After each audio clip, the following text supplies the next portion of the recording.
கடன் பிரச்சனைகளால் மாட்டிக்கொள்பவர்கள். 12 ராசிக்குமே கடன் பிரச்சனை இருக்குதாம்மா. கடன்னாலே பிரச்சனை தான். கண்டிப்பா. இப்ப அஷ்டமத்துல வந்து சனி இருக்கிறதுனால சிம்ம ராசிக்காரங்க கடன் வாங்காம இருக்கிறது நல்லது.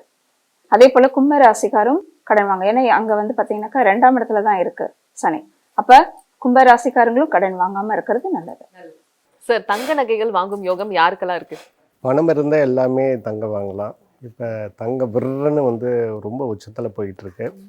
இருந்தாலும் ஒரு கால்குலேஷன், கிரக கால்குலேஷன் அடிப்படையில் சொல்லப்போனால் குரு யாருக்கெல்லாம் சப்போர்ட் இருக்கிறாரோ அவங்களாம் நிச்சயமாக தங்கம் வாங்க முடியும். அந்த வகையில் ரிஷபராசி, ஏன்னா 2ஆம் இடத்துல குரு இருக்கிறது, தங்கம் வாங்கக்கூடிய அமைப்பு ஏற்படும்.